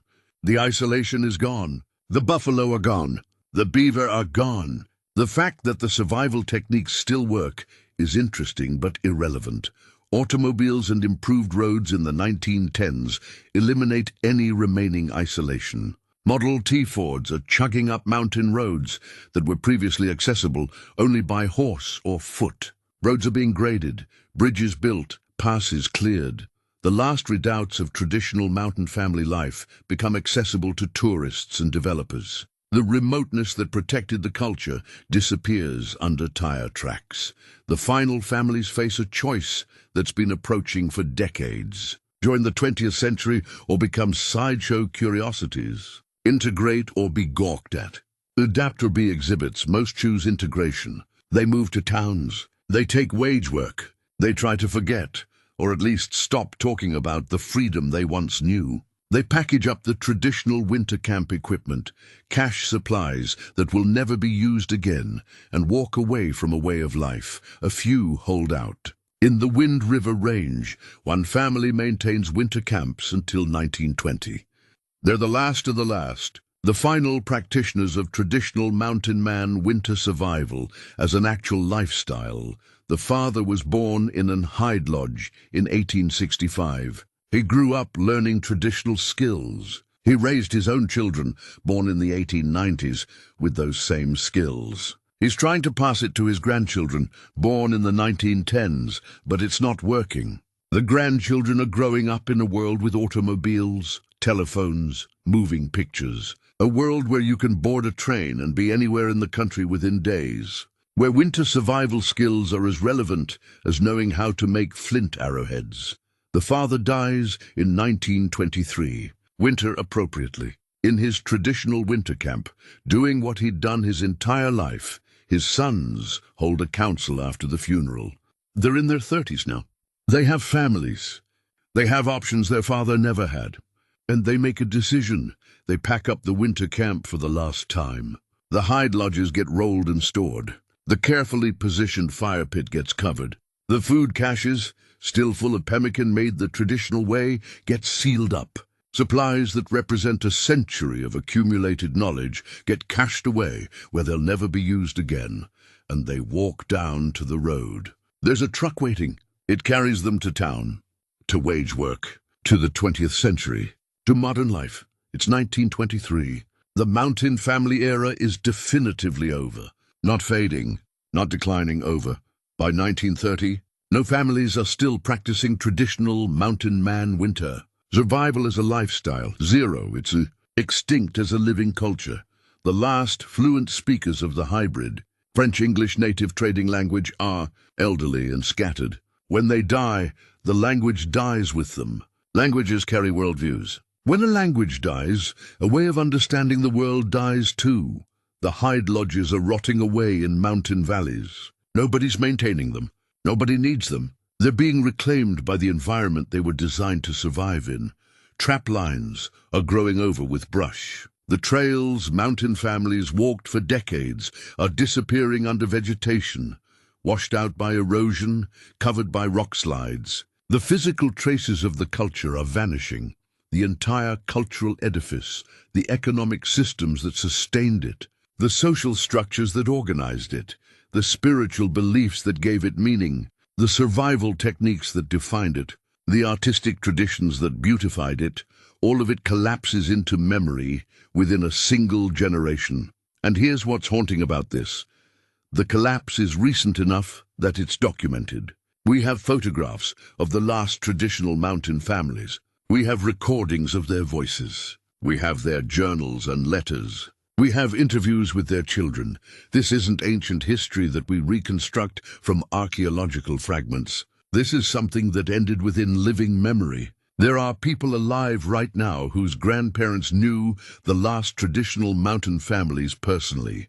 It's gone, but it's not distant. It's gone, but it's still close enough to touch. Still close enough to learn from. Still close enough to miss.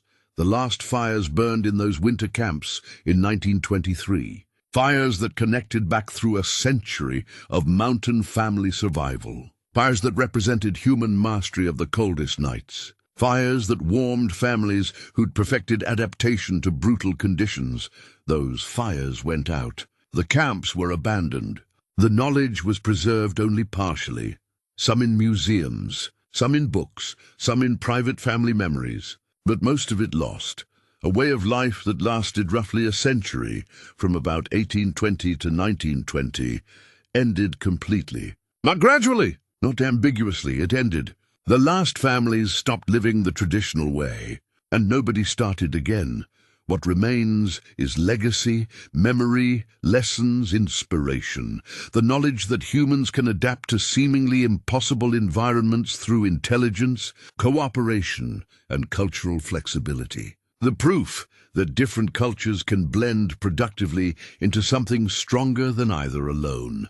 The example of families who not only survived, but thrived in the coldest conditions, but the living, breathing, actual culture. That's gone.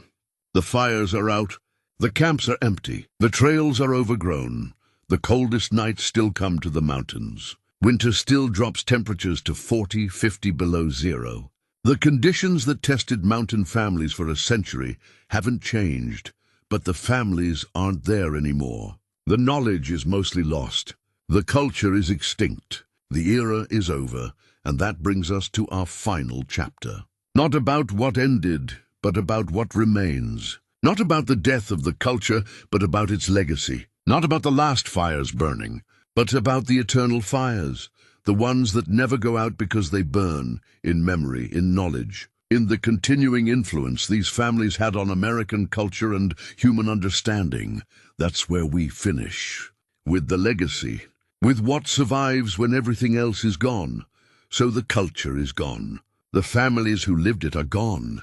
The physical traces are disappearing. That should be the end of the story, right? Except it's not. Because here's what's fascinating about human culture. It doesn't just disappear.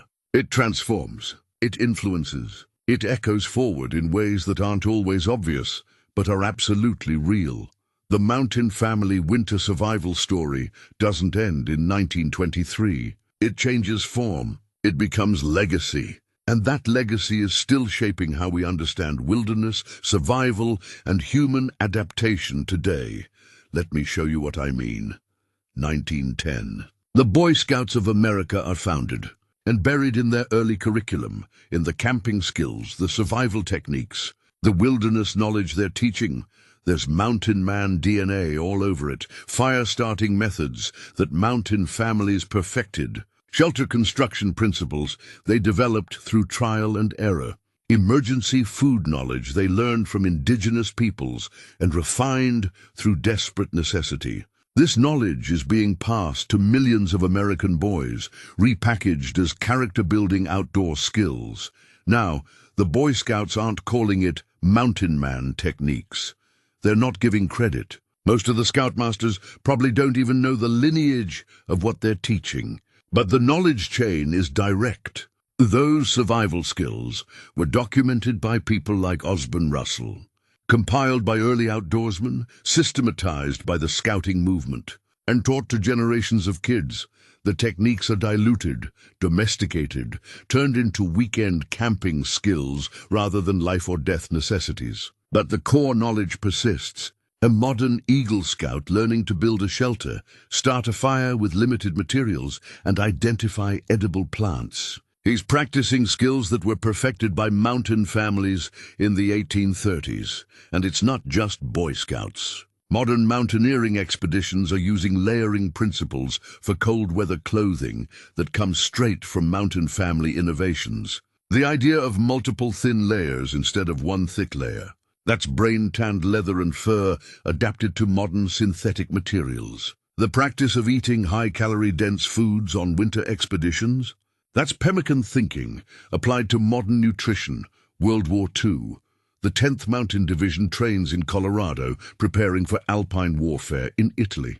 And what are they learning? Snow shelter construction, cold weather survival, navigation in winter conditions, food preservation without refrigeration, natural navigation signs.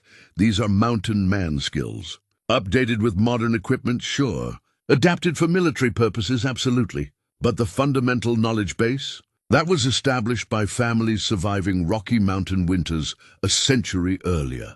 The connection isn't acknowledged in the training manuals. The military isn't citing Jim Bridger or Osborne Russell, but veterans of mountain warfare, guys who fought in the Italian Alps, who survived winter conditions in Korea. They recognize the debt. They understand that the knowledge keeping them alive was developed by people who had no choice but to get it right. What kept families alive through 40 below temperatures in the 1830s proves valuable in 20th century warfare. The knowledge transcends its original context. Now let's talk about the cultural mythology, because this is where things get interesting and problematic at the same time. Mid-20th century, Hollywood discovers mountain men. Films like Jeremiah Johnson, The Mountain Men, endless westerns featuring grizzled trappers. These movies create a powerful cultural image.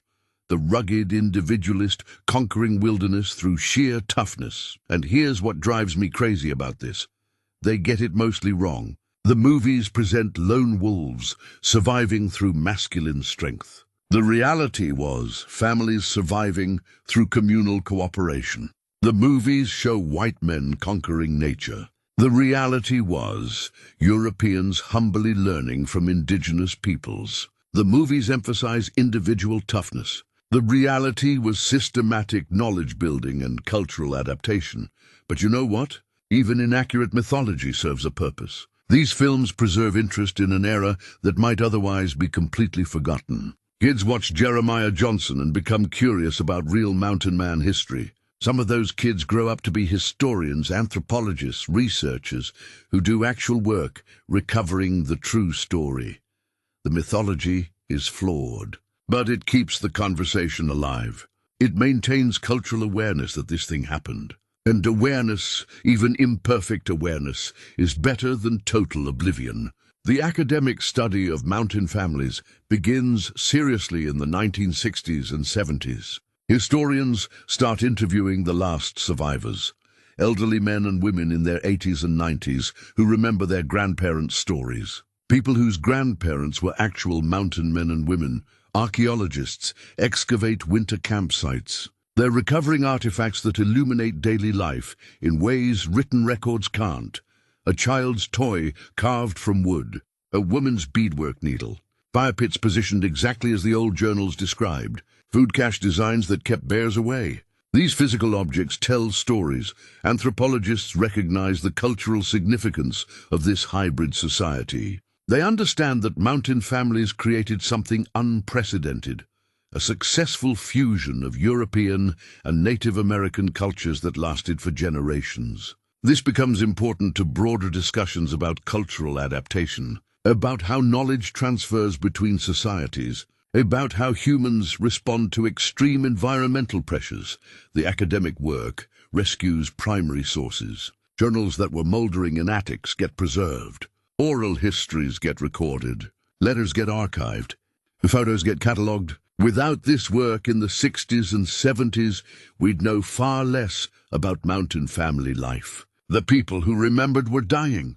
Another decade, and that living connection would have been completely lost. The environmental movement finds unexpected inspiration in mountain family practices. And this is worth examining because it challenges modern assumptions. Mountain families practiced sustainable harvesting. Not because they were environmentally enlightened in the modern sense, not because they were thinking about climate change or biodiversity, but because they understood that over-trapping an area ruined it for future years. That if you depleted the beaver in a valley, you couldn't come back next season. This was practical, self-interested conservation. But it worked. For decades, mountain families lived in these ecosystems without destroying them. They moved seasonally to allow resources to recover. They used every part of hunted animals, nothing wasted. They understood carrying capacity intuitively, even if they didn't have the vocabulary for it. Modern conservationists studying this history realize that mountain families lived within ecological limits that later settlers completely ignored. The contrast is stark. Mountain families, minimal environmental impact for generations. Later settlers, massive ecological destruction within years. This influences current wilderness management philosophy. The idea that humans can be part of ecosystems rather than separate from them. That's informed by looking at how mountain families actually lived. The practice of using traditional ecological knowledge in modern conservation. That's partly validated by mountain family success.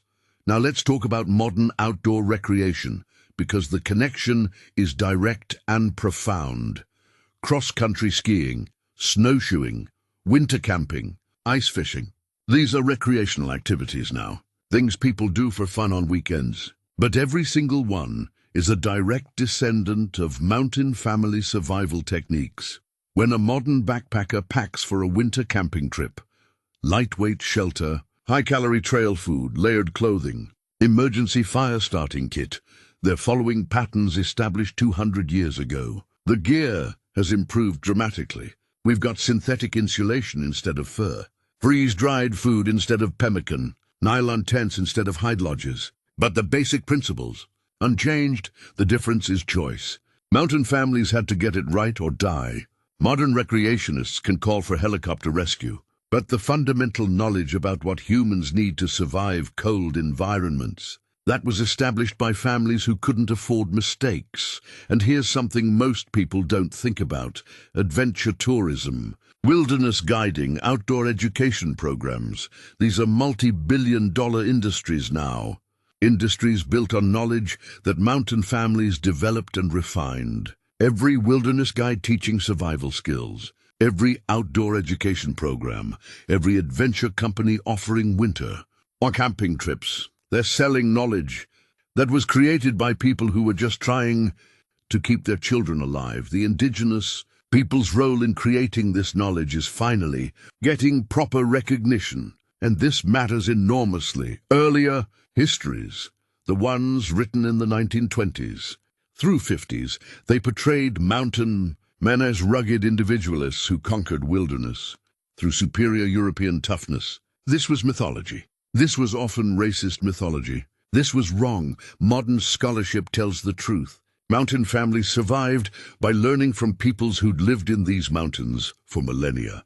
The Shoshone, Crow, Blackfoot and other tribes provided the essential knowledge base. The shelter designs, the clothing techniques, the food preservation methods, the weather prediction skills. These came from indigenous wisdom. European mountain families added their own innovations and adaptations. They contributed, but the foundation was Native American knowledge. And acknowledging that isn't political correctness. It's historical accuracy. This recognition matters for contemporary issues too. Discussions about traditional ecological knowledge. Debates about who has expertise in managing wilderness. Questions about cultural appropriation. Understanding the true history of mountain family. Survival informs all these conversations. Family. Resilience lessons from the mountain era apply to modern challenges. In ways that are genuinely useful. Think about what enabled families to thrive in 40 below temperatures while isolated for months. Clear communication, everyone understanding their role and responsibilities. Shared labor, men, women, children, all contributing according to their abilities. Mutual support, no one succeeding alone. Preparation, thinking ahead, planning for worst cases. Psychological flexibility, adapting to changing conditions without breaking. Modern family therapists and resilience researchers study these patterns. Not because modern families face 40 below winters, but because the principles of family resilience transcend specific circumstances. What kept a mountain family strong in 1840 has applications for families facing job loss, illness, displacement, or any crisis in 2025. The lessons are translatable. Trust matters, communication matters, shared purpose matters, preparation matters. These aren't wilderness-specific insights. They're human insights that happen to be developed in extreme conditions. Climate change brings renewed interest in cold weather survival knowledge. And this is almost darkly funny in its circularity. As extreme weather events increase, as power grids prove fragile, as infrastructure fails during winter storms, suddenly the techniques mountain families used seem relevant again. How do you maintain warmth when the electricity goes out? How do you preserve food without refrigeration? How do you stay safe during extended cold without modern heating? Survival schools are teaching updated versions of mountain man skills to modern suburbanites. People who live in climate-controlled houses, who've never been genuinely cold, are learning to build emergency shelters and start fires because they recognize their dependence on fragile systems. The knowledge comes full circle, developed for frontier necessity, obsolete for a century, while modern infrastructure made it unnecessary. Now valuable again, as that infrastructure proves less reliable than we thought. This doesn't mean we're returning to mountain man lifestyles. We're not abandoning modern technology, but having backup knowledge, understanding how to survive without infrastructure, that's becoming mainstream again. Archives and museums preserve the material culture, and these artifacts matter in ways that go beyond historical interest. A buckskin coat from 1845 sits in a museum case. You can see the worn stitching where a mother repaired it repeatedly. You can see the careful beadwork decoration, beauty created during long winter nights. You can see the smoke stains from countless fires. You can see how the leather is positioned, thicker on shoulders and arms for protection, thinner under the arms for mobility. That coat tells stories that words cannot. It's physical evidence of care, of skill, of aesthetic sense, of practical knowledge, of family bonds. Someone made that coat to keep a child warm, and it worked. That child survived winters that would have killed them without that coat. Museum collections include journals written in French, English, and phonetic Shoshone mixed together on the same page. Linguistic evidence of cultural fusion. Tools that show Native American designs adapted with European metalworking. Art that blends aesthetic traditions into something unique. Researchers keep discovering new sources. A diary in an attic gets donated to a historical society. Artifacts erode out of an old campsite. Someone digitizes recordings of interviews done in the 1960s that were filed away and forgotten. The historical record keeps growing, even as time passes. And here's what gives me hope. Young researchers are still pursuing this. Graduate students writing dissertations on mountain family food systems. Archaeologists doing new excavations at winter campsites. Anthropologists studying cultural adaptation. The interest hasn't died. New generations keep finding this history compelling and worth studying. Perhaps the most profound legacy is philosophical. And this is where I want to spend our closing moments. Mountain families proved something fundamental about human nature. They proved that we can adapt to seemingly impossible environments, not through technological superiority, not through brute force, but through knowledge, cooperation, and cultural innovation. They showed that civilization isn't just cities and laws. Civilization is families creating meaning, beauty, and community anywhere they choose. Those mountain families reading by firelight, creating art during winter nights, telling stories that educated and entertained their children, That was civilization. Different from urban civilization, but no less sophisticated. They demonstrated that children can thrive in harsh conditions when raised with love, purpose, and proper knowledge. The kids growing up in the 1840s weren't damaged by hardship. They were capable, confident, multilingual, multicultural, skilled individuals. Hardship didn't break them. It made them competent. They proved that different cultures can blend productively, that you can take the best elements from multiple traditions and create something stronger than any single culture alone. European technology plus indigenous ecological knowledge plus innovative problem solving equaled a survival system better than either culture could have created independently, and maybe most importantly, they showed that humans can not only survive but create beauty, meaning, and joy in the coldest, darkest circumstances. The art they made, the music they played, the stories they told, the love they shared, the community they built, all of it in conditions that seem unbearable to modern sensibilities. When we face our own cold nights, and everyone faces them, whether literal winter or metaphorical darkness, their example offers guidance. Preparation matters. Knowledge saves lives. Family bonds provide strength. Cultural wisdom from diverse sources should be honored and integrated. What seems impossible becomes routine through practice and determination. And most importantly, humans are capable of creating light and warmth even in the darkest, coldest places. Not just physical warmth, but the warmth of human connection, of purpose, of meaning. The fires that mountain families lit in their winter camps 2 centuries ago don't burn in physical form anymore. The camps are abandoned. The lodges are gone. The people who built those fires are dead, but the fires still burn. They burn in the knowledge preserved in books and museums. They burn in the survival skills passed down through scouting and outdoor education. They burn in the academic understanding of cultural adaptation. They burn in the modern recognition of indigenous knowledge. They burn in the family resilience principles that transcend their original context. They burn in memory, in the stories still told about Jim Bridger and Jedediah Smith, in the journals preserved in archives, in the artifacts displayed in museums, in the histories written and read by people who care about this remarkable moment in human adaptation. Every person who learns to start a fire in snow is tending those flames. Every person who builds a shelter in cold is keeping that knowledge alive. Every family that pulls together through crisis is honoring the bonds that mountain families forged in ice. Every researcher studying this history is ensuring it won't be forgotten. The coldest nights still come. Winter hasn't changed. The Rocky Mountains still see 40, 50 below zero. The conditions that tested mountain families for a century persist, but the knowledge they created persists too.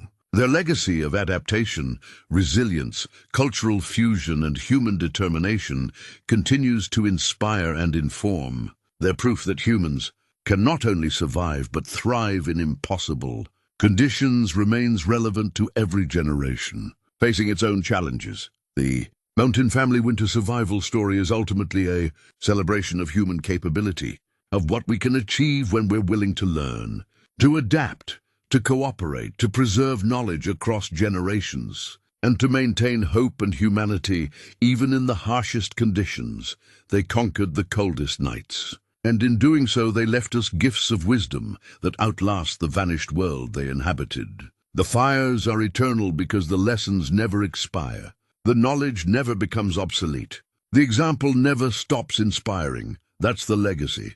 That's what remains when everything else is gone. That's why we still tell this story, because on some cold night in our own lives, literal or metaphorical, we might need to remember that humans faced worse and survived. That families pulled together through impossible hardship and emerged stronger. That knowledge and preparation and cultural wisdom and mutual support can overcome conditions that seem unbearable. The mountain families left those lessons burning like fires in the snow, eternal fires, and we're still gathering around them for warmth,